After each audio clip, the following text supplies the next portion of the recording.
আঘাত যদি পেয়েছি, কিন্তু এটা কি জানেন না মা, এটা কি জানা না আমাদের জানা নেই যে সংসার জীবনে আঘাত পেতেই হবে, সংসার জীবনে কষ্ট পেতেই হবে, কারণ এটা সংসার। এখানে ত্রিতাপ জ্বালা আছে, ইচ্ছাই হোক অনিচ্ছাই হোক ত্রিতাপ জ্বালাই তোমাকে জর্জরিত হতেই হবে। এর জন্য ভগবানকে কোনো কথা বলে লাভ আছে? তাকে কোনো খারাপ কথা বলে লাভ আছে? নেই। ত্রিতাপ জ্বালা কি জ্বালা মা? আধ্যাত্মিক জ্বালা, আদি দৈবিক জ্বালা, আদি ভৌতিক জ্বালা। আধ্যাত্মিক জ্বালা মানে আমাদের দেহের জ্বালা। সারা দেহের মধ্যে নানাবিধ রোগাক্রান্ত আমরা আছি তো, এটাকে বলা হয় আধ্যাত্মিক জ্বালা। মৃত্যু কাল পর্যন্ত এই যন্ত্রণা আমাদের ভোগ করতে হবে। গোটা শরীর ভালো, হঠাৎ দেখা গেল কি দাঁতে যন্ত্রণা শুরু হয়ে গেল। সমস্ত ইন্দ্রিয়গুলো কোন চিন্তায় থাকবে? আমাদের মন প্রাণ কোথায় থাকবে? ওই দাঁতের গোড়ায় বেঁধে যাবে, কারণ যন্ত্রণাটা তো ওখানে হচ্ছে। তখন আর ভজন সাধন থাকবে না, সব চিন্তা দাঁতের গোড়ায় আটকে যাবে। তাহলে এটা হচ্ছে আধ্যাত্মিক জ্বালা, জীবনে পেতে হবে। আদি দৈবিক জ্বালা, আদি ভৌতিক জ্বালা। আদি ভৌতিক জ্বালা মানে তোমার কোনো জ্বালা নেই, অন্যের জ্বালায় তুমি জর্জরিত। অপরের কাছ থেকে পাওয়া জ্বালা, তুমি সুখে আছো, তুমি ভালো আছো, কিন্তু অন্যের কাছ থেকে কোনো না কোনো কারণে তোমাকে যন্ত্রণা পেতে হবে। কি গো মা, সংসারে এগুলো হয়তো? তাহলে এই দুই রকম। আর আদি দৈবিক যেটা প্রকৃতি থেকে আমরা পাই, একবার ঝড় হচ্ছে, একবার বর্ষা হচ্ছে, একবার বা করোনা আসছে, একবার বন্যা আসছে, একবার খরা হচ্ছে, এই একটার পর একটা প্রকৃতি থেকে জ্বালা পাওয়া, এগুলোকে বলা হয় আদি দৈবিক জ্বালা। তো এই ত্রিতাপ জ্বালায় আমাদের সারা জীবন ভোগ করতে হবে, যতদিন পর্যন্ত আমরা এই সংসারে থাকবো। জগতে জ্বালা কার নেই বাবা? যার সংসার নেই। যোগী মুনি ঋষি যুগ যুগ ধরে যারা সাধনায় রত, বনে জঙ্গলে ধ্যান তপস্যা করছে, যাদের পিছন দিকে টানবার কেউ নেই, যাদের কোনো মায়া নেই, যাদের কোনো মোহ নেই, তাদের কোনো জ্বালাও নেই। তা এমন নিষ্ঠাভাবে যদি ভালোবাসতে না পারো, তাহলে কি করে বলবো যে আমি ভক্ত? হরি বল হরি বল। ভক্ত বললেই ভক্ত হওয়া যায় না গো। হ্যাঁ, যে অর্জুন রথে বসে আছে, যে রথ চালাচ্ছেন অনাদি আদি গোবিন্দ, সেই অর্জুন কুরুক্ষেত্রের যুদ্ধের পর তার নিজের পাপ খণ্ডনের জন্য গোবিন্দের চরণে গঙ্গা যমুনা সরস্বতী ত্রিবেণী বিরাজমান। ওমা ত্রিবেণী দেখেছেন? যেখানে এই যে বিশাল আকারে কুম্ভ মেলা হলো, গিয়েছেন ত্রিবেণীতে? ত্রিবেণী সঙ্গম দর্শন করেছেন? হ্যাঁ, ওই যে ত্রিবেণীতে ওই যে মহাকুম্ভের মেলা হলো, তা ওই ত্রিবেণী সৃষ্টি কোথায়? গোবিন্দের রাঙা চরণ তলে। রাঙা চরণ তলে ত্রিবেণী সৃষ্টি। তা যার চরণে ত্রিবেণী বিরাজমান, তার চরণ না ধরে সব ওই অর্জুন গিয়েছিলেন কোথায়? না গঙ্গা স্নান করতে। মাধব একটু দাঁড়াও, আমি কত প্রাণী নিজে হাতে হত্যা করেছি, কত পাপ হয়েছে, একবার গঙ্গায় ডুব দিয়ে আসি। গঙ্গায় ডুব দিলে কি হবে? সমস্ত জ্বালা, সমস্ত পাপ দূর হয়ে যাবে। তাহলে এত বড় ভক্ত হয়ে অর্জুন গোবিন্দকে চিনতে পারেনি, আমরা কি তার ভক্ত হতে পেরেছি? হরি বল হরি বল। তবে হ্যাঁ, শাস্ত্রে বৈষ্ণব মহাজন বললেন, ভক্ত হওয়ার জন্য শাস্ত্র অধ্যয়ন করতে হয় না, পাণ্ডিত্যের দরকার হয় না। ভক্ত হতে গেলে ধন ঐশ্বর্য লাগে না, টাকা পয়সার প্রয়োজন হয় না। যদি ভক্ত হতে হয়, শুদ্ধ ভক্তি থাকলেই ভক্ত হওয়া যায়। একনিষ্ঠ ভক্তি থাকলে তার কৃপা লাভ করা যায়। বৃন্দাবনের ব্রজঙ্গনাগণ যারা আলাভোলা গোয়ালিনী, তারা গোবিন্দকে ভালোবাসতেন কিভাবে? পাণ্ডিত্য দিয়ে না, কোনো অর্থ দিয়ে না, সরল সুবুদ্ধি দিয়ে। তাদের একটাই কথা, আমাদের এই দেহ তোমার দেহ, তোমার সুখেই আমি আমাদের সুখ, তোমার দুঃখেই আমাদের দুঃখ। ঠিক এইভাবে যদি কেউ ভালোবাসতে পারে মা, কিচ্ছু লাগবে না, শুধুমাত্র ভক্তি ভরে ভালোবাসো। দুফোঁটা নয়ন বাড়ি বরিশন করো, আর জ্বালা যন্ত্রণা, ইহ জগতে জ্বালা যন্ত্রণায় কষ্ট পেও না, এগুলো তো থেকেই যাবে। আমাদের জীবনের বড় জ্বালা সেটাই, মনুষ্যকুলে জন্ম পেলাম বটে, কৃষ্ণ ভজন হলো না। হরি বল, হরি বল। আমাদের কৃষ্ণ ভজন হলো না, আমরা এত যন্ত্রণা পেলাম সংসারের মধ্যে দিয়ে, চোখের জলে সারা জীবনে কাঁদলাম, কিন্তু গোবিন্দের জন্য কাঁদলাম না। তাই তো মহাজন বললেন, ওরে জীব, হরে কৃষ্ণ,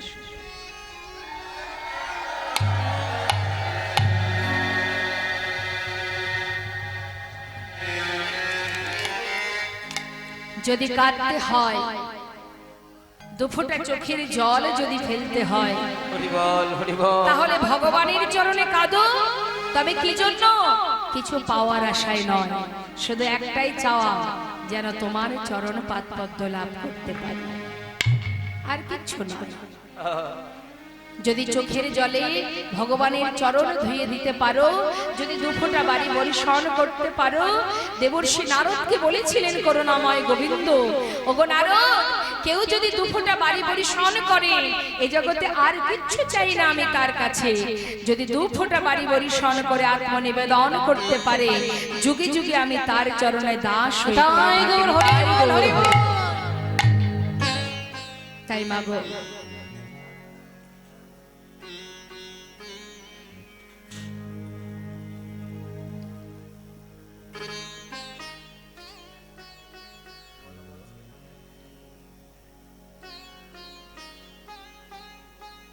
ছোট্ট মেয়েটি নাম কি?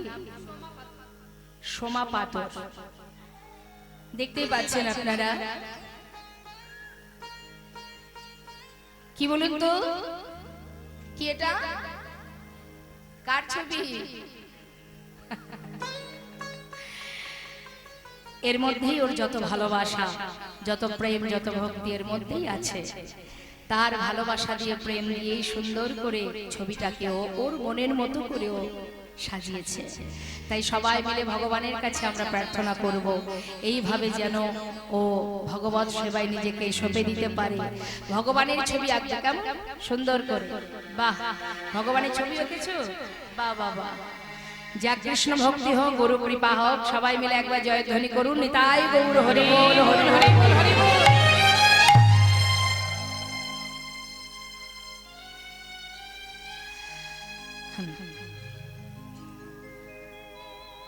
তো আমরা যে কথা ছিলাম, মা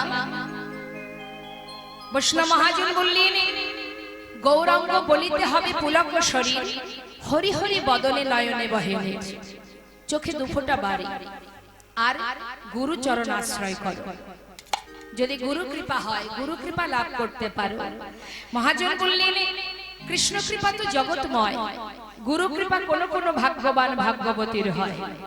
ব্রহ্মাণ্ড ভ্রমিতে ভ্রমিতে যদি কোনো ভাগ্যবান জীব গুরু কৃষ্ণের প্রসাদে পায় ভক্তিলতা বীজ, মালে হয়ে সেই বীজ করে অর্পণ, শ্রবণ কীর্তন জল করায় সিঞ্চন। ক্রমে ক্রমে বাড়িলতা ব্রহ্মাণ্ড ভেদি যায়, বিরজা ব্রহ্মাণ্ড ভেদি পরম ব্রহ্ম পায়। তদুপরে যায় লতা গোলক বৃন্দাবন, শ্রীকৃষ্ণ চরণ কল্প বৃক্ষে করার। হরি কয়েকটা মাত্র কাজ আমাদের, গুরু কৃপা লাভ করো, গুরু চরণ আশ্রয় করো, বদনে হরি নাম করো, কৃষ্ণ চরণে গৌর চরণে দুফোঁটা বাড়ি বরিশন করো, আত্মনিবেদন করো, আর মহামন্ত্র জপ করো, হরিনাম জপ করো। হরিনাম জপ করলে কি হবে?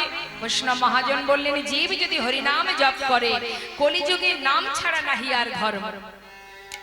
আমাদের হিন্দু সমাজে অনেক ধর্ম আছে, অনেক মত আছে বাবা, কিন্তু শ্রেষ্ঠ ধর্ম এই হরিনামামৃত যদি কেউ সার করতে পারে। বললেন, হরিনাম ছাড়া গতি নাই, গতি নাই, গতি নাই। সর্বধর্ম পরিত্যাজ্যং মাম এবং শরণাং ভজ, অহং তং সর্ব পাপেভ্যো মোক্ষয়িষ্যামি মা শুচি। যে জন একবার হরিকে স্মরণ করবে, তার সমস্ত পাপ দূরীভূত করে তার চরণে আমি দাস হয়ে পড়ে রইব। একবার তো মহামন্ত্র সবাই মিলে গাওয়াই যায়, সবাই মিলে একবার হরিনাম জপ করি। কি গো মা, হরিনাম জানেন তো মহামন্ত্র? হ্যাঁ, সবাই মিলে গাইবেন, কেমন উচ্চস্বরে গাইবেন। হরে কৃষ্ণ কৃষ্ণ দু হাত তুলে তুলুন সবাই হাত, প্রত্যেকে তুলবেন। কেমন সবাই তুলেছেন তো? অনেকেই তোলেননি, হাত নিচে আছে, কেন আমি বলতে পারবো না। হাত তুলতে কিসে কষ্ট হচ্ছে আমি জানি না। দেখুন ভগবানের দেওয়া হাত, একবার তার কথা স্মরণ করে দুহাত তুলে আত্মসমর্পণ করে সবাই মিলে গান। হরে কৃষ্ণ কৃষ্ণ কৃষ্ণ হরে হরে, হরে রাম রাম রাম হরে হরে, হরে কৃষ্ণ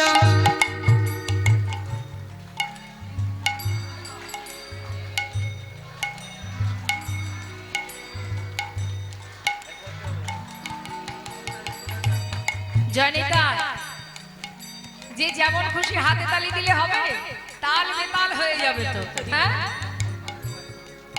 একটু তালে তালে, হ্যাঁ একটু তালে তালে, কেমন একসঙ্গে হাতে তালি, এক তালে। হরে কৃষ্ণ কৃষ্ণ কৃষ্ণ হরে হরে, হরে রাম রাম রাম হরে হরে, হরে কৃষ্ণ কৃষ্ণ। হ্যাঁ বাবা একটু হাত তুলতে হবে। হরে কৃষ্ণ কৃষ্ণ কৃষ্ণ হরে হরে, হরে রাম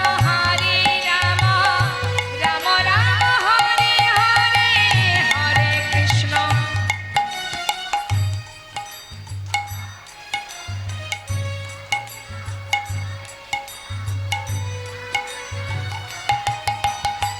হরে কৃষ্ণ কৃষ্ণ কৃষ্ণ কৃষ্ণ হরে হরে, হরে রাম রাম রাম হরে হরে, হরে কৃষ্ণ।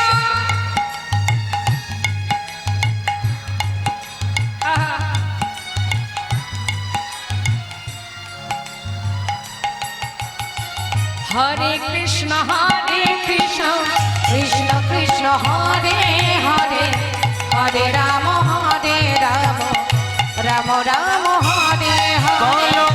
হরে কৃষ্ণ কৃষ্ণ কৃষ্ণ কৃষ্ণ হরে হরে, হরি বল হরি বল হরে রাম রাম হরে হরে। হরে কৃষ্ণ কৃষ্ণ কৃষ্ণ হরে হরে, হরে রাম রাম রাম হরে হরে। বলো হরে কৃষ্ণ কৃষ্ণ কৃষ্ণ কৃষ্ণ হরে হরে, হরে রাম রাম রাম হরে হরে। হরে কৃষ্ণ কৃষ্ণ কৃষ্ণ কৃষ্ণ হরে হরে, হরে রাম রাম রাম হরে হরে। এই হচ্ছে আমাদের জীবনের সারবস্তু, যাকে আগলে আমরা বসে আছি, যে সংসারকে আগলে বসে আছি মা, এটাই কি সার? কি মনে হয় সংসার কি আমাদের সার? না, এ হলো অসার। আজ আছে কাল থাকবে না, আজ আছে সংসার কাল থাকবে না। আমি যখন চলে যাব সংসার আমার সঙ্গে যাবে না, যাবে? আমরা শাস্ত্রে পেয়েছি, শাস্ত্রে বলছে এনে কৃষ্ণ ভজিবার তরে সংসারে আইনো। তার মানে সংসারে কিন্তু আমরা এসেছি যখন, তখন সংসারটা ছিল, আমরা আসার পরে সংসার হয়নি। কিন্তু অনেকে দেখবেন ভুল করে বলে, আর ভাই কীর্তন শুনতে যাব, সংসার করেছি। অনেকে বলে কখন যাব কীর্তন শুনতে? কীর্তন শোনার সময় আছে? সংসার করেছি। একবার বিচার করুন দেখি, সংসার কি সত্যি করেছি আমরা? যখন সংসারের মধ্যে আমরা এসেছি, আবার আমি যখন চলে যাব সংসার আমার সঙ্গে যাবে না, যাবে মা? সংসার সংসারের জায়গায় থাকবে। আমিও করিনি, আমার পিতাও করেনি, কেউই করেনি। সংসার যেমন ছিল তেমনই থাকবে। আমার আসার কারণ ছিল কৃষ্ণ ভজন করব বলে। কিন্তু এসে কি হলো? মায়া এমন ভাবে গ্রাস করলো, এটা মা, এটা বাবা, এটা ভাই, এটা বন্ধু, এটা আত্মীয় স্বজন ইত্যাদি ইত্যাদি, কিন্তু প্রকৃত আপনজন যে, তার সঙ্গে আমার পরিচয় করালো না। হরি বল হরি বল। সেই আপনজন কখন হবে জীবনের সাথী? যখন চলে যাব আবার। হরি বল হরি বল। তার কাছে কথা দিয়ে এসেছিলাম, আবার যাবার সময় সেই আমাকে নিয়ে যাবে, পরিবার কিন্তু যাবে না। আর আমরা মিছে মায়ায় বদ্ধ হয়ে সেই পরিবারকে জড়িয়ে ধরে সারাক্ষণ আমার আমার আমার করে যাচ্ছি। সারা জীবন ধরে সংসারের চিন্তা করে 24টা ঘন্টায় যদি কর্ম করতে পারতো তাহলে মনে হয় সবার ভালো হতো। ভগবান যদি ঘুমটুকু না দিত তাহলে বাকি রাত্রিটুকু বোধহয় আমরা রোজগার করতে যেতাম, তাই না বাবা? হ্যাঁ, এটুকু দিয়েও যদি সংসারে সুখ আনতে পারতাম। কিন্তু তুমি যতই কষ্ট করো না কেন, জীবনের শেষের দিনে গিয়েও দেখবে সুখ তুমি খুঁজে পাবে না। নিতাই গৌর হরি। কারণ এটা সংসার, এখানে সুখ পাওয়া যায় না। সুখ তো সেখানে বাবা। আজ এখানে যে বসে আছি আমরা কিছু সময়ের জন্য, ক্ষণিকের জন্য যেখানে বসে আছি, এটা একটা পরিবার, এটা একটা পরিবার। তা এই যে পরিবারটা মা, এটা কার পরিবার? কৃষ্ণের পরিবার, গোবিন্দের পরিবার। এই পরিবারে কিন্তু কোনো উঁচু নিচু ভেদাভেদ নেই। আছে যে দিন মজুরি খাটেন তিনিও এই হরিবাসরে বসে আছেন একই আসনে, আবার যে মাসে 1 লাখ 2 লাখ টাকা রোজগার করেন তিনিও সেই একই আসনে বসে আছেন। এখানে কোনো উঁচু নিচু ভেদাভেদ আছে? আছে? বড় জাতি ছোট জাতি আছে? না, ভগবানের কাছে আমরা সবাই সমান। আমাদের মধ্যে যে উঁচু নিচু ভেদাভেদ, যে তাৎপর্য, যে পার্থক্যটা, এটা তো আমরা সৃষ্টি করেছি। ও বড় জাতি, আমি নিচু জাতি, হ্যাঁ, এই হচ্ছে পার্থক্য আমাদের। ও বড় লোক, আমি গরিব মানুষ, এই ভেদাভেদগুলো আমরা সৃষ্টি করেছি। ভগবানের কাছে আমরা সকলেই এক। তাই আগে আমাদের জানতে হবে মা, যে আমি কে, কে আমার, কেন মরে যারে তপত্রয়। রাম ভক্ত তুলসী দাস তিনি সুন্দর করে আমাদের মতো জীবকে বোঝাবার জন্য একটি কথা লিখলেন। কি বলছে? मन की तरंग को मार लो, बस हो गया भजन। কথাটা মন দেবেন বাবা। मन की तरंग को मार लो, মনের চঞ্চলতাকে তুমি দূর করে দাও, স্থির করো নিজেকে। बस हो गया भजन। যখনই তোমার এই চিত্তটাকে স্থির করতে পারবে, তখনই তোমার ভজনের পথ তুমি খুঁজে পাবে। আদত বুরি সুধার লো, বস হো গয়া ভজন।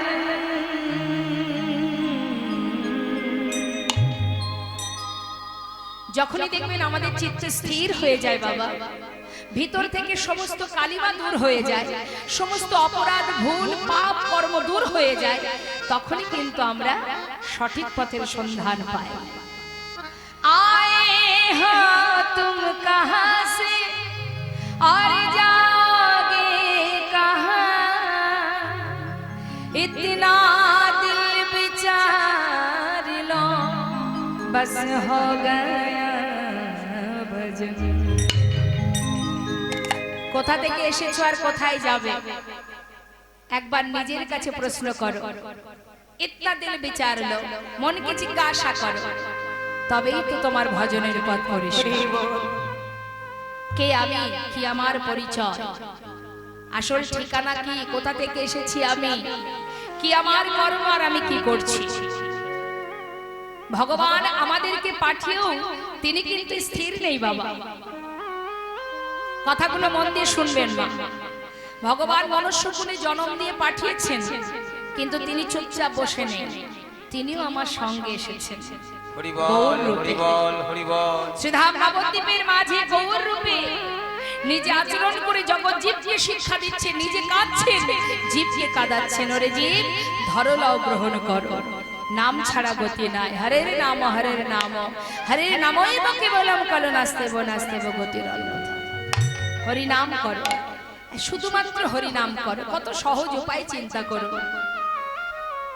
ঘোর কলিযুগে শুধুমাত্র হরিনাম যদি কোনো জীব জপ করতে পারে, হরিদাস ঠাকুর যিনি 3 লক্ষ নাম করতেন দিনে, মাসে 1 কোটির বেশি, যে নামেই ভগবানকে লাভ করেছিলেন। তুমিও নাম করো, তার জন্য আলাদা করে সময় লাগবে না, আলাদা করে জায়গার প্রয়োজন হবে না। যেখানে থাকবে, যেভাবে থাকবে, হরিনাম জপ করো। এই হরিনাম জপ করলে মহামন্ত্র, জগতে সমস্ত রকমের যে শ্লোক, যে স্তব, সমস্ত দেবদেবীর পূজায় যে মন্ত্র পাঠ হয়, সেগুলোকে বলা হয় মন্ত্র, আর হরিনামকে বলা হয় মহামন্ত্র। তাই মহামন্ত্র জপ করলে আর কিছু করতে হয় না বাবা। আর কি? কীর্তন আস্বাদন করো, ভাগবত কথা শ্রবণ করো। কীর্তন আস্বাদন করলে, ভগবত কথা শ্রবণ করলে তুমি নিজেকে জানতে পারবে তুমি কে, কি তোমার পরিচয়। আমরা নিজেরাই জানি না আমি কে। এই দেহটাও আমি নই, আমি এই দেহটা কি আমি? এই দেহটা আমি নই। হরে কৃষ্ণ বাবা, এই হাত দুটো কি আমি? চোখটা কি আমি? এগুলো আমার। চরণ দুটো আমি না, আমার দেহটা, এটাও আমার, আমি নই। তাহলে আমি কোথায়? একবার ভেবে দেখুন না, চিন্তা করুন, গভীরভাবে চিন্তা করবেন। এই দেহে যা কিছু আছে সবই তো আমার, তাহলে আমি কোথায়?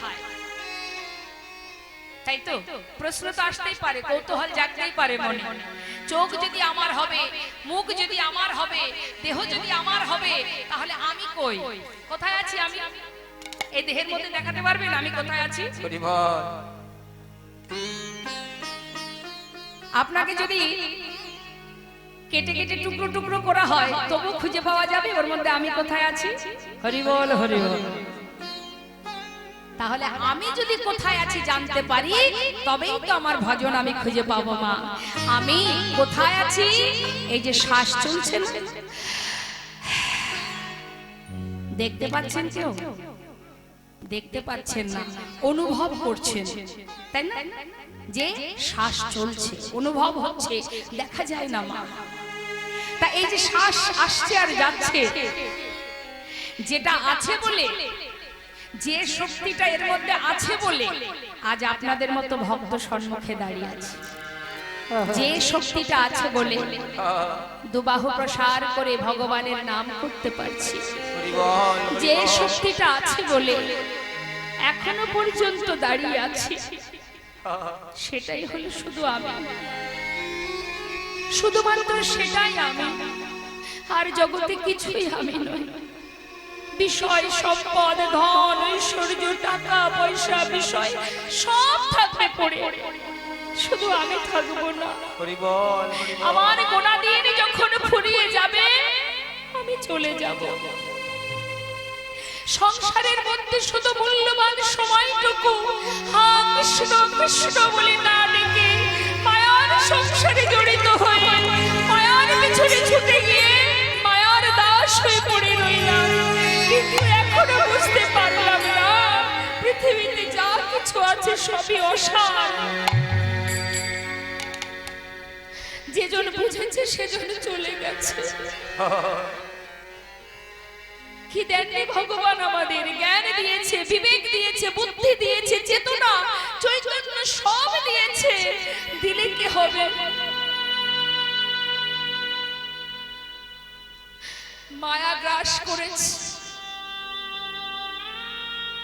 আপন আপন করছো যারে, সে তো আপন নয়। দিন ফুরালে বুঝবে আপন যে পর হয়। হরি বল, হরি বল। সারা জীবন ধরে আপনি পরিশ্রম করছেন যাদের সুখের জন্য, জীবনের শেষের দিনে তাদের কাছে আপনি বোঝা হয়ে যাবেন। তখন তারা বলবে যে মরলে বাঁচি। সেদিন ঘরের কোণে বসে কাঁদবেন, আর একজন আপনাকে দুটি নয়ন দিয়ে অপলক দৃষ্টিতে চেয়ে চেয়ে দেখবে আর বলবে, ওরে তোর কেউ নেই, কিন্তু আমি তো আছি। সবাই তোকে ছেড়ে চলে গেলেও আমি তোকে ছেড়ে যাব না। বুঝবি কবে? শেষের দিনে। আর যে জন বুঝেছে মা, সেজন আর সংসারে নেই, চলে গেছে। তাই রজনীকান্ত সেনের একটি গান, একটি তারই লেখা একটি গান আজ আমি একটু ছোট্ট করে গাইব। কি বলছে শোনুন মা, কথাগুলো মন দেবেন, প্রত্যেকটা শব্দ মন দিয়ে শুনবেন। আমি অকৃতি অধম বলে তো তুমি কম করে মরে দাওনি। আমি অকৃতি অধম বলে তো তুমি কম করে মরে দাওনি। যা দিয়েছ তারে অযোগ্য ভাবিয়া,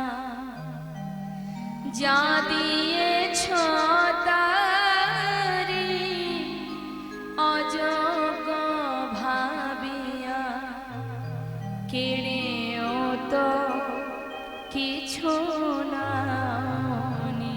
হরি বল, হরি বল। তব আশিস কুসুম ধরি নাই শিরে, পায়ে দোলে গেছি চাহি নাই ফিরে। তুমি আমাকে কৃপা করেছো, তুমি সবকিছু দিয়েছো, কিন্তু অহরহ আমি তোমাকে মারিয়ে গেছি, পায়ে দলিয়ে গেছি, তোমাকে অবহেলা করেছি, তোমার কথা মানিনি, তোমায় বুঝিনি। তব আশিস কুসুম ধরে নাই শিরে, হরি বল। পায়ে দোলে গেছি চাহি নাই ফিরে। তবু দয়া করে হে করুণাময়, তুমি সব দিয়েছো, শুধু দিয়েই গেছো। তবু দয়া করে কেবলি দিয়েছ, প্রতিদান কিছু চাওনি। আমি ছুটিয়া বেড়াই, না জানি কি আসে, সুধা পান করে মরি গোপিয়াসে।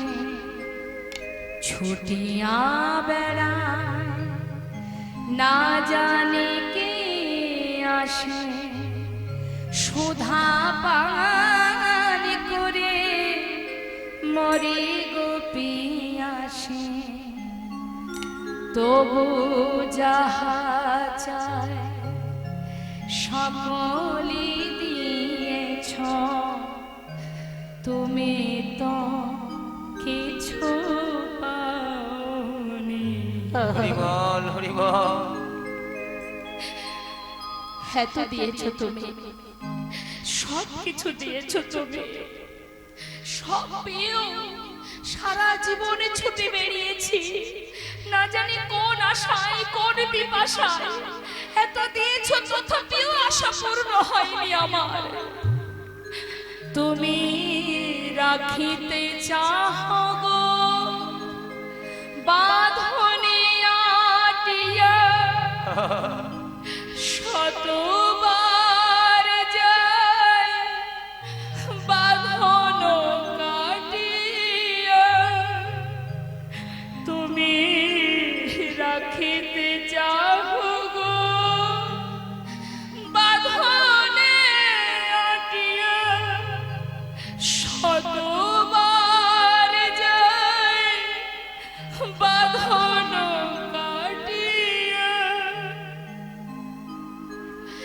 ভাবি চলে গেছো ফিরেছে দেখি।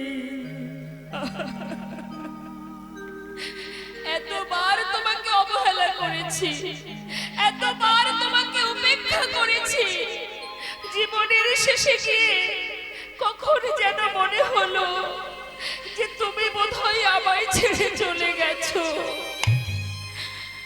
ভাবে চলে গেছো ফিরেছে দেখি, এক পাও ছেড়ে যা। হরি বল হরি বল। আমি অকৃতি অধম বলে তো তুমি কম করে মরে দাওনি। সবই পেয়েছি, ভজনের শক্তি পেয়েছি, বলবার শক্তি পেয়েছি, সেবা দেবার হাত পেয়েছি, তোমাকে ধরে রাখবার হৃদয় পেয়েছি, সবই পেয়েছি, পেলে কি হবে? যেন সর্বদাই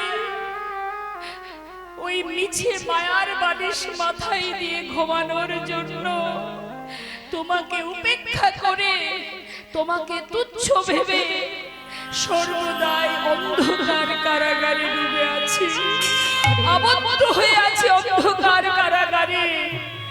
কিন্তু দয়াময়, তুমি তো পতিত, তুমি তো করুণাময়, তুমি তো দয়াল। আমার মতো পতিতকে, আমার মতো পাষণ্ডকে একবার কৃপা করে তোমার চরণে তুমি ঠাঁই দাও। আমি ভজনে জানি না, সাধনে জানি না, কিভাবে ডাকতে হয় জানি না, তুমি কৃপা করে আমাকে পার করে নাও। যদি দুফোঁটা বাড়ি বরিশন করা যায় মা, ভগবান সদা সর্বদাই আমাদের মাথার উপর ছায়ার মতো আছে, সুখে আছে, দুঃখে আছে, ভালোতে আছে, মন্দতে আছে। তাই তো বিশ্বকবি রবীন্দ্রনাথ ঠাকুর বলেছিলেন, আমার হিয়ার মাঝে লুকিয়ে আছো দেখতে আমি পাই। বাহির পানে চোখ মেলেছি, হৃদয় পানে চাই। তাই মাগো, আজ করুণাময় জীবের দ্বারে দ্বারে হাতে পায়ে ধরে সেদে যেচে হরিনাম দিলেন আর বললেন, ওরে জীব, একবার দুটি বাহু তুলে তোরা হরি বল বল, আর কিচ্ছু নয়। গুরু কৃপা লাভ করে তা গুরুচরণ আশ্রয় করতে হয় মা। গৌরকে পেতে গেলে আগে পরম বৈষ্ণব আশ্রয় তত্ত্ব নিতাই চাঁদের চরণ স্মরণ করতে হয়। তাই ভক্ত বলছে, আরে কবে নিতাই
কৃপা না হলে গৌর কৃপা হবে না মা। তাই বলছে, হে নিতাই চাঁদ, কবে তুমি কৃপা করবে, কবে সংসার বাসনা থেকে আমায় তুমি বাহির করে নিয়ে যাবে, বিষয় ছাড়িয়া কবে ও শুদ্ধ হবে মা। ওই না বিষয় ছাড়িয়া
নরোত্তম দাসের পদাবলী দিয়ে আমরা গৌরচন্দ্রিকাকে বিশ্রাম রাখলাম।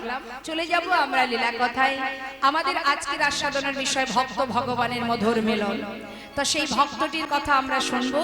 তা তার আগে চলুন যাই, আজ যেহেতু মা বৃন্দাবনে গোবিন্দের সঙ্গে মিলন হবে যে ভক্তের, সেই ভক্তটি এই কলির জীব।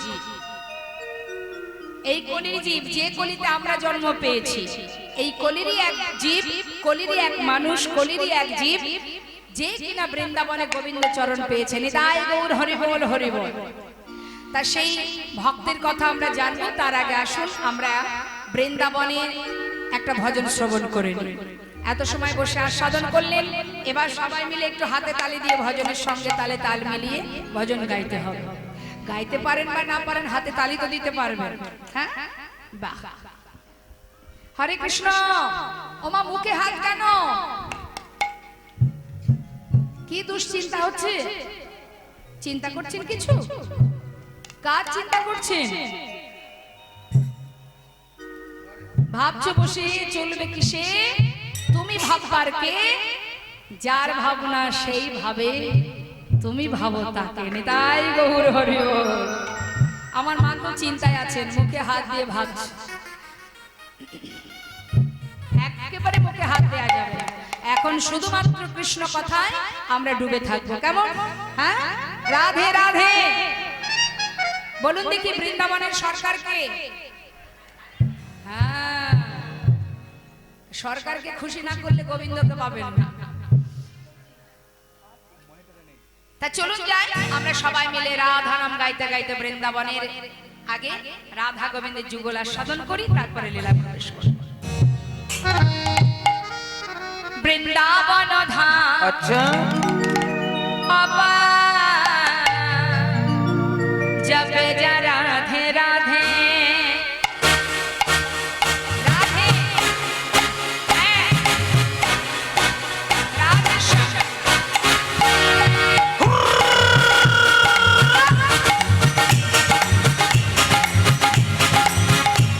বাবা রাধে।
বৃন্দাবনে রাধা নাম না থাকলে গোবিন্দ থাকতেন না বাবা।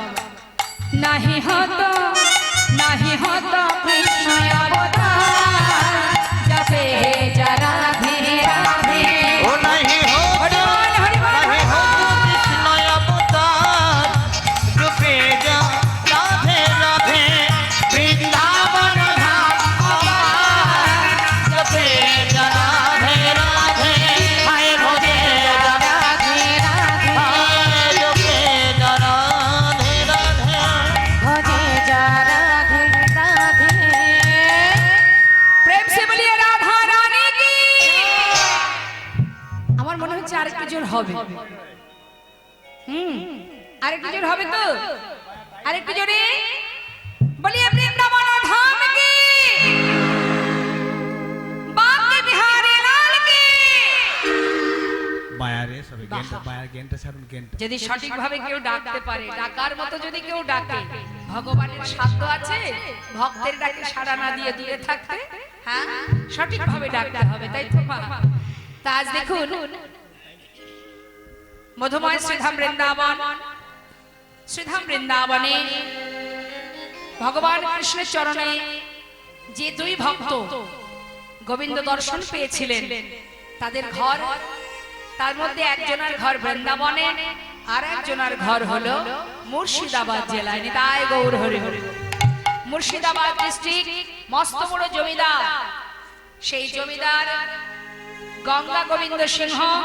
একটু মন দেবেন মা, খুব সুন্দর এই লীলাটি, একটু যদি মনোযোগ সহকারে শোনা যায়, সহজ ভাষায় আপনাদেরকে বোঝাবো, শুধু মনটাকে স্থির রাখতে হবে।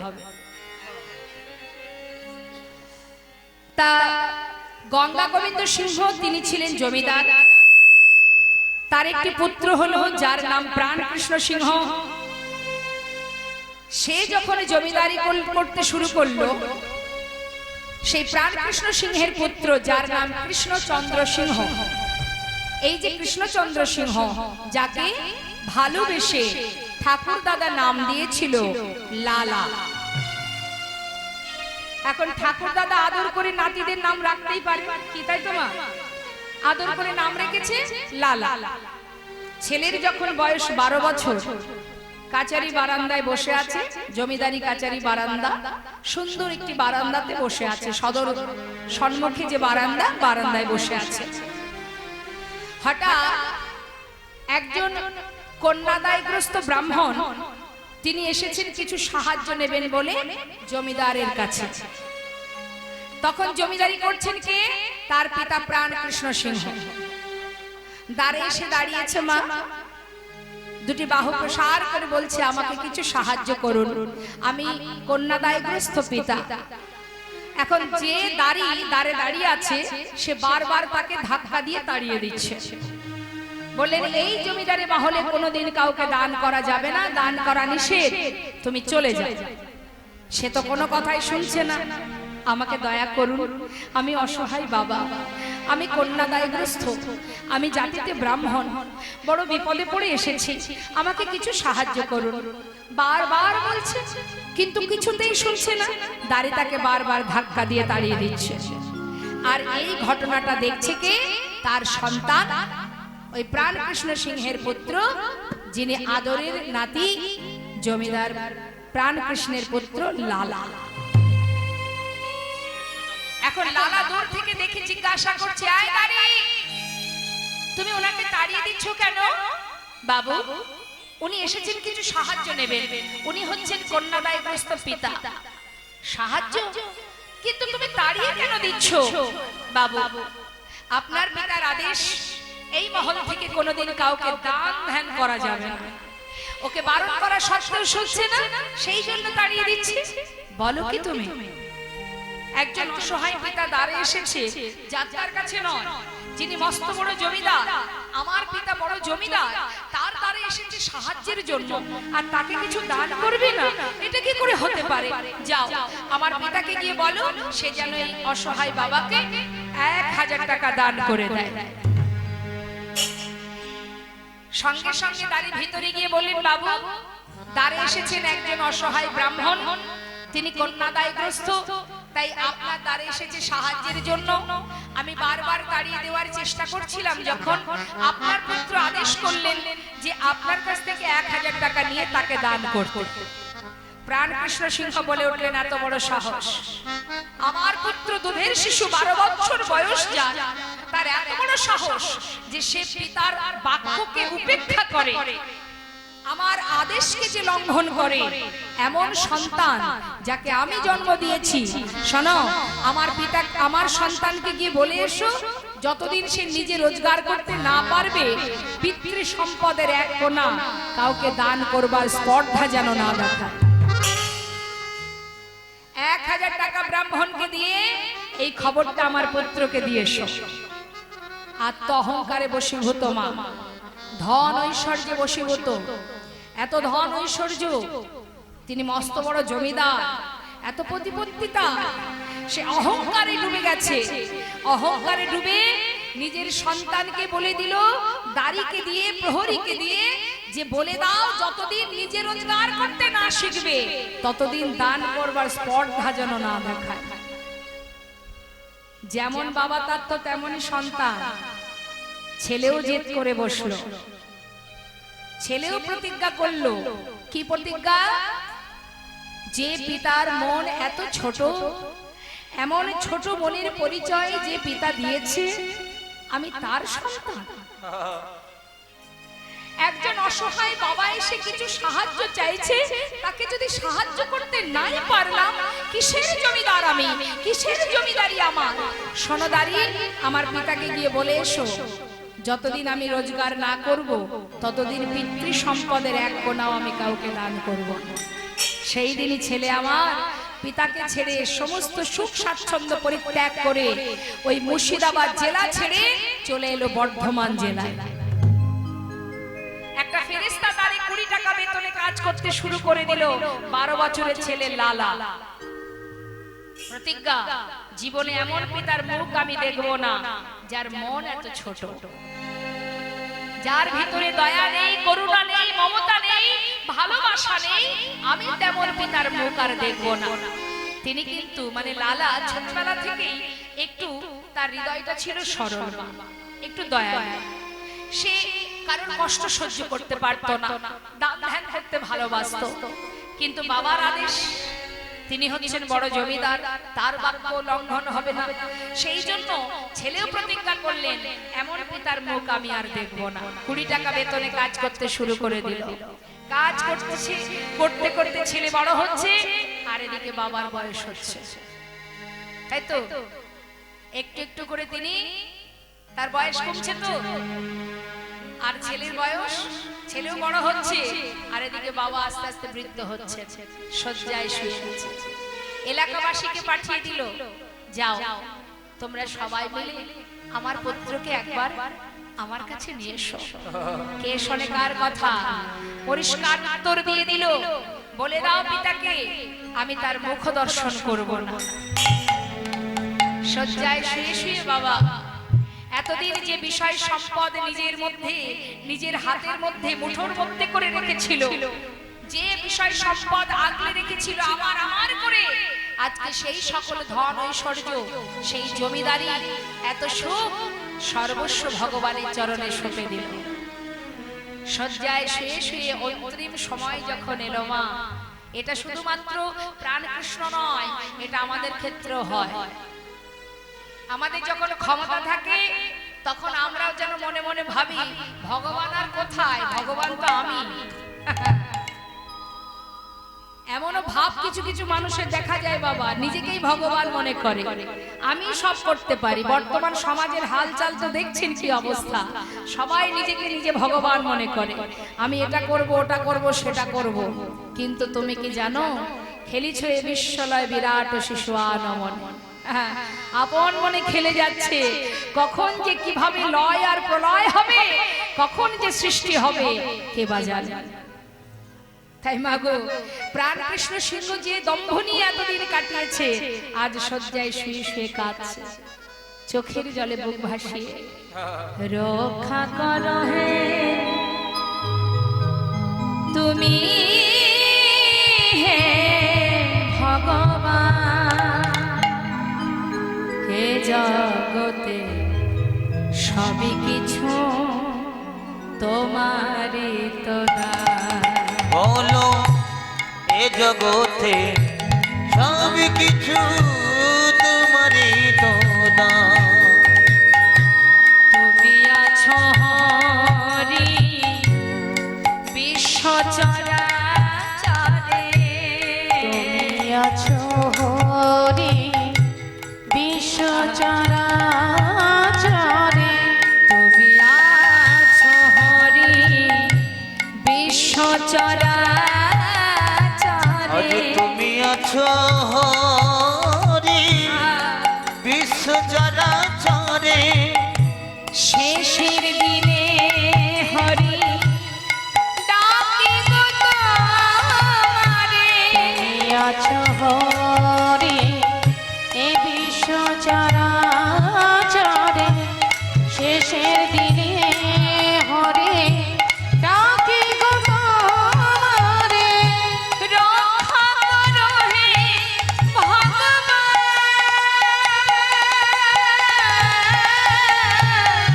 রক্ষা করো হে ভগবান, একবার রক্ষা করো হে ভগবান, একবার রক্ষা করো হে তুমি হে ভগবান। এ জগতে সব কিছু তোমারই তো দান। বলো এ জগতে সব কিছু তোমারই তো দান। বলো এ জগতে সব কিছু তোমারই তো দান।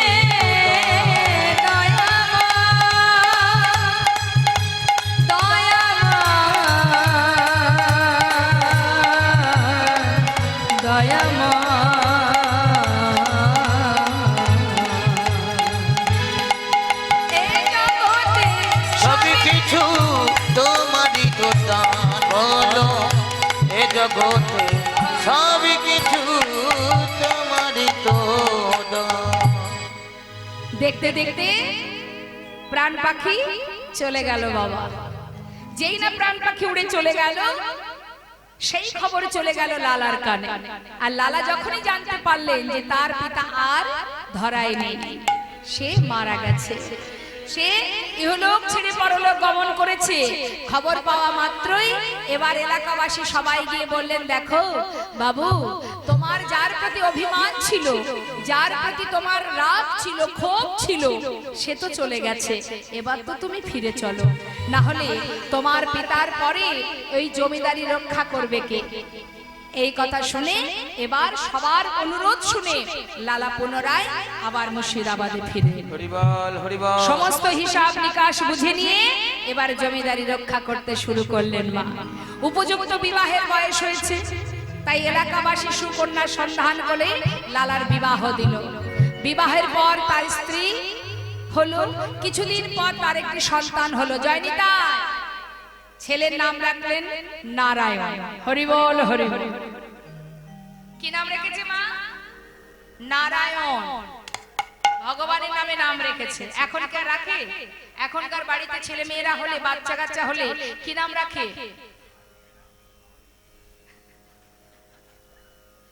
তাও কি দেশি নাম নয়, সব বিদেশি নাম। জনি, বনি, আরো কত নাম আছে, সে বাবা মুখস্থ করতে গেলেও কষ্ট। হ্যাঁ, কত সুন্দর সুন্দর নাম, বলে ওসব চলবে না ব্যাক ডেটে। ভগবানের নামে আবার কেউ নাম রাখে নাকি? নিতাই গৌর হরি। আগেকার সময় মাতা পিতা ভগবানের নামে নাম রাখতেন, তাতে কি হতো মা? নাম তুমি যেভাবেই করো না কেন, যেভাবেই ভগবানের নাম উচ্চারণ করো না কেন, তার একটা ক্রিয়া আছে। জেনে রাখুন বাবা, কোন একটা জায়গাকে যদি আমরা সংকেত করি নাম, অনেক অনেক জায়গা আছে যেসব জায়গার নাম ভগবানের নামে, যেমন কৃষ্ণনগর আছে না, গোপালনগর, তাহলে কি জায়গাটা কি কৃষ্ণনগর? দেখবেন প্রতিটা মুহূর্ত হয়তো দিনের ভিতরে কেউ হয়তো বললো, হ্যাঁ যাবি নাকি কৃষ্ণনগর? এই চল যাই কৃষ্ণনগর। তার মানে কি কৃষ্ণনগর, কৃষ্ণনগর মুখে উচ্চারণ হচ্ছে তো, কৃষ্ণ কৃষ্ণ কৃষ্ণ, যেভাবেই বলো না কেন। অনেকের দেখবেন ভগবানের নামে নাম থাকলে যারা নাস্তিক ব্যক্তি হয় বাবা, তারা দেখবেন ওই মনে করুন কারোর নাম নিতাই, অনেকে আবার একটু ব্যঙ্গ করে সে কখনো ভগবানকে ভালোবাসে না, কখনো তার নাম করে না, সে হচ্ছে নাস্তিক প্রকৃতির ব্যক্তি। সে হয়তো ওই নিতাইকে দেখে ব্যঙ্গ করে বলে বসলো জয় নিতাই। এখন তার হয়তো রাগ হবে, মা হবে কি যে আমার নামটা ধরে আমাকে ব্যঙ্গ করছে, কিন্তু বাবা এখানেই আমাদের গর্ব হওয়া উচিত, তার গর্ব করা উচিত। যে ব্যক্তি জীবনে কখনো নাম করে না, যে জীবনে কোনোদিন ভগবানের নাম বলে না, সে যদি আমার নামটা ধরে আমাকে ব্যঙ্গ করতেও বলে, এটাতেও তার মঙ্গল হবে না। তাই গৌর হরি বল। এটা আমার কথা নয়, শাস্ত্র বলছে। কি বলছে? কৃষ্ণ গালি দিতে যদি কেউ করে কৃষ্ণ নাম উচ্চারণ, সেই নাম হয় তার মুক্তির কারণ। তাই হরি বল। হেলায় বা শ্রদ্ধায় যেবা নাম লয়, ক্রমে ক্রমে কৃষ্ণ ভক্তির হয় উপস্থিত। তার একটা প্রমাণ আপনাদের দিই, মা একটু মন দেবেন। লোমশ মুনি বলে একজন মুনি আছে, যার হয়েছিল সর্বদেহে যন্ত্রণা, জ্বালা। দেবর্ষি নারদ বলেছিলেন, শোনো মনিবর, তোমার এই রোগ ভালো হওয়ার একটাই উপায়। কথাটা মন দেবেন মা, মন দিয়ে শুনবেন কথাগুলো। যদি কোনো উঁচু জাতি, সে তার স্বভাব খারাপ, মানে নিম্ন প্রকৃতির স্বভাব, খুবই খারাপ স্বভাব, কিন্তু জাতিতে সে উঁচু, মানে ব্রাহ্মণ জাতি হবে, কিন্তু তার আচরণ হবে খুব খারাপ, হ্যাঁ, খুব নিচু প্রকৃতি।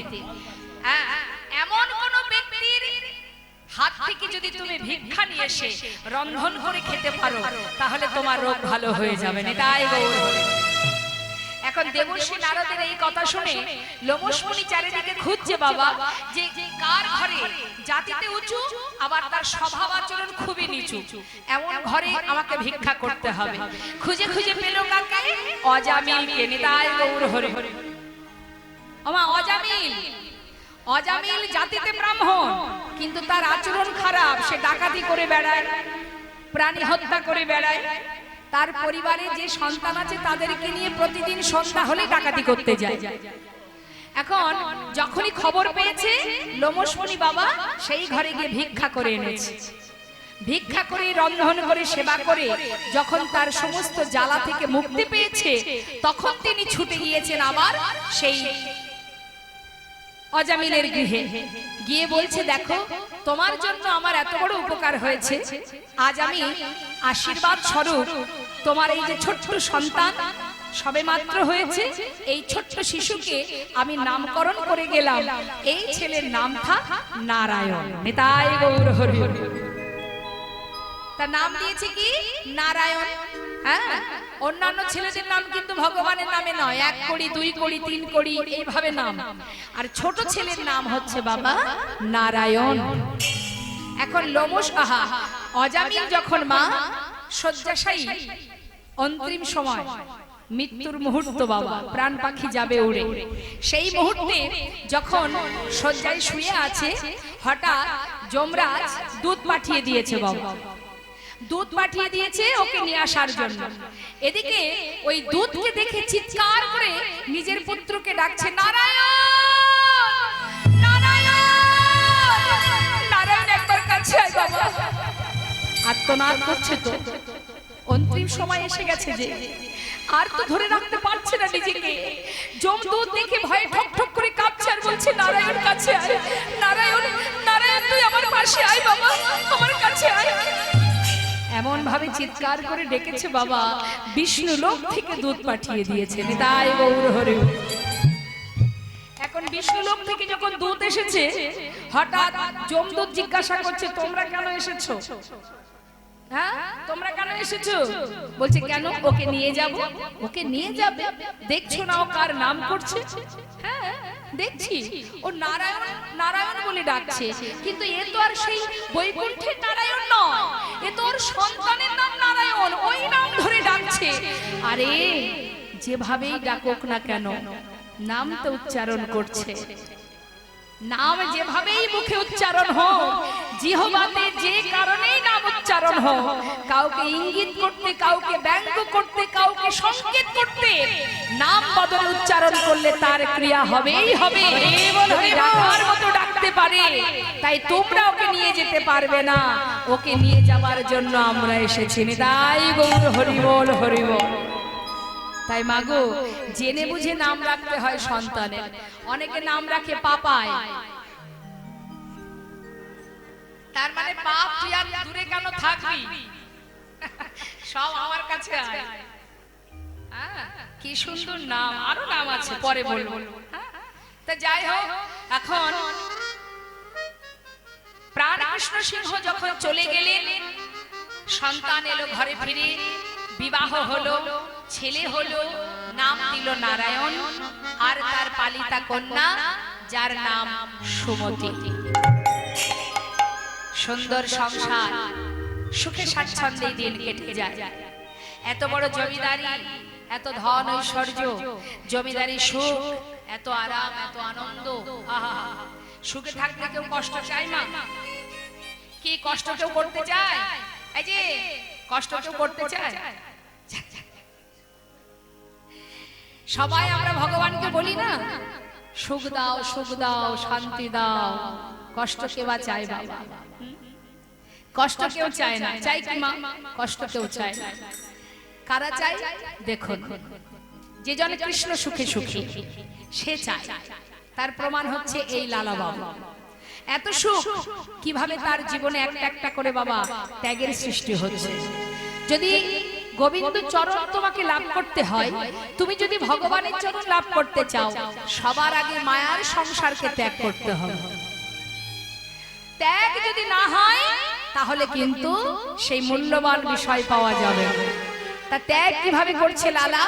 লীলা শুনবার এটাই হচ্ছে কারণ মা, যে আমরা কতটুকু এগোতে পারলাম, আমাদের ভজন কতটুকু এগোলো, আর যে ভগবানের চরণ পেল সে কিভাবে ভজন করলো। এই জন্য লীলা শুনতে হয়। লীলা শুধু বসে বসে শুনবো, আনন্দ করবো তা নয়, এখান থেকে কিছু পেতে হবে। কি করলেন দেখুন, সুন্দরভাবে সংসারে সুখেই আছে, হঠাৎ দ্বারে এসে দাঁড়ালেন একজন ভিখারি। ভিখারি এসে ডাকছে, ভিক্ষাং দেহি, ভিক্ষাং দেহি। বারবার যখন চিৎকার করে বলছে ভিক্ষা দাও, ভিক্ষা দাও, সঙ্গে সঙ্গে লালা নিজেই দরজার কাছে এসে দাঁড়ালেন। এসে বলছে, ভিখারি, ও ভিখারি, তুমি ভিক্ষা করো কেন? বাবু শুনবে? বাবু গো, বাবু গো,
আমার ঘরে আছে গিরিধারী,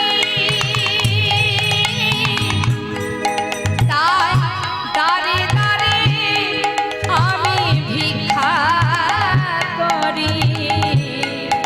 আমার ঘরে আছে গিরিধারী। বাবু গো, বাবু গো, বাবু গো,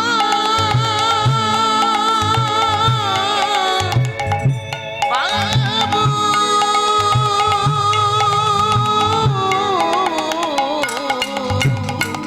আমার ঘরে আছে